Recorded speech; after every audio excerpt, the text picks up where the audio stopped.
Sa wakas mukhang i-approve na ng PBA ang pagkuha sa tatlo pang mga teams dito sa liga. Ibig sabihin 3 teams ang madadagdag dito sa PBA ngayon. At alam na natin yung isa dyan, itong Zamboanga Valientes bibilin, itong Terra Firma Jeep.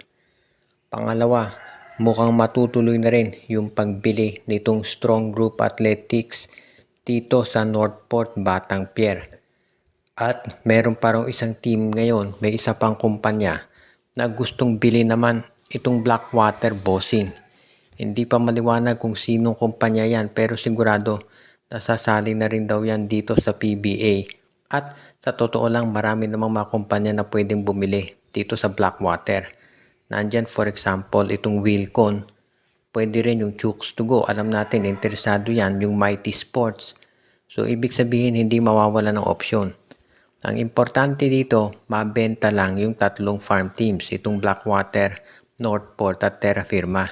Kapag sila ay nabenta na, mas gaganda sa PBA dahil sigurado itong tatlong kumpanya na nabanggit natin, itong Strong Group, itong Zamboanga Valientes at itong Mighty Sports for example, lahat ng yan ay talagang magko-compete dito sa PBA. Maski na yung Wilcon, alam natin may reputation yung company nila, kaya hindi yan basta-basta na lang magpapatalo. Kaya kung mabenta na yung tatlong farm team, sigurado na magiging mas balanse ang competition dito sa PBA. At yan naman talagang hinahanap ng mga fans dahil sabi nga nila nakakasawa na puro San Miguel, Ginebra, TNT ang naglalaban dahil sila ay may advantage sa lineup. Kaya kung matutuloy nga yung ganitong pagbenta, sigurado magiging good news yan para dito sa PBA. Samantala naman itong San Miguel Beer daw ayon dun sa mga reports na lumalabas ngayon, baka makakuha ng panibagong pick, first round draft pick mula naman dito sa Northport, Batangpier. Kung sakasakali daw na itong si Arvin Tolentino ay mag-abroad at hindi makuha ng San Miguel, kukunin daw nila sa Northport yung first round draft pick nito. So magiging mataas yan doon sa susunod na draft at yan daw ang gagamitin ng SMB para magpalakas ng kanilang roster. Yan ngayon ang aabangan natin kung sino naman ang ipapalit dito sa first round draft pick ng Northport. Posible na baka itong si Andreas Cahilig o kaya si Geronteng ang ibigay ng SMB.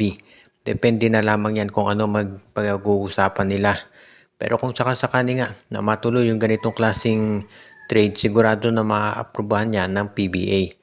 Maraming pwedeng makuha ang San Miguel dito sa darating na draft. Pwede itong si Jason Brickman.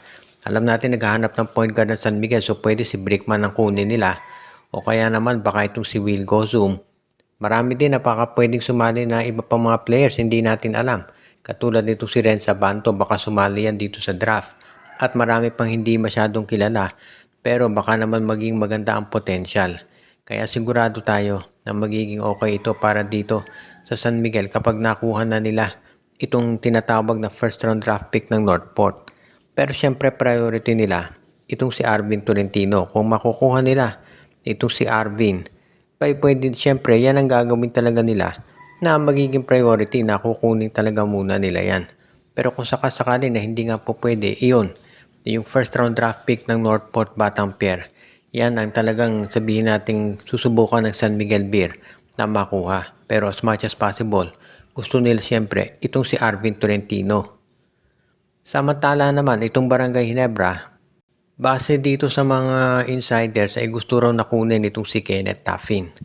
Si Kenneth Taffin kasi ay isang small forward shooting guard nitong Phoenix Fuel Masters na pwedeng gamitin ng Ginebra kapalit ni Jeremiah Gray. Ito kasing si Taffin meron niyang scoring sa labas plus malakas din ito sa depensa at hindi ito injury prone, so pwedeng yan ang i-trade ng Barangay Ginebra talaga. Kung sakasakali na itong si Taffin makuha ng Ginebra kapalit ni Jeremiah Gray at ng isang first round draft pick, pwede na yan para dito sa Gene Kings. Kung sakasakali na yan nga matuloy, makikita natin dito na magkakaroon si Coach Timko ng isa pang defensive stopper parang si Nards Pinto. Mas malaking version lang ni Nards Pinto itong si Kenneth Taffin. Kaya yan, sa tingin ko pwede talaga dito sa rotation ni Coach Tim Cone. Kung sakasakali nga na matuloy yan, magiging ito'y mas malalim yung bench ni Coach Tim. At ito si Taffin kasi pwede rin niyang gamiting offensive option. Sa panig naman ng Phoenix Football Masters, dito may papakita ni Jeremiah Gray kung ano ang kaya niyang gawin. Dahil sigurado mabibigyan siya ng playing time dyan. At magkakaroon siya syempre ng magandang kombinasyon dito kay Kyle Balungay, Jason Perkins at Richie Rivero. Ngayon naman kung ikaw ang Hinebra, okay lang na mapakawalan mo si Gray kung si Taffin ang magiging kapalit dahil magkakaroon ka ng isang two-way player na maaasahan mo na magde-deliver sa iyong rotation. Kaya iyan yung isang pinaplanong trade ng Hinebra at sa tingin ko naman kung Taffin for Gray straight up baka lugi Phoenix. Kaya pwede dapat samahan ng Barangay Hinebra ito ng isa pang first round draft pick.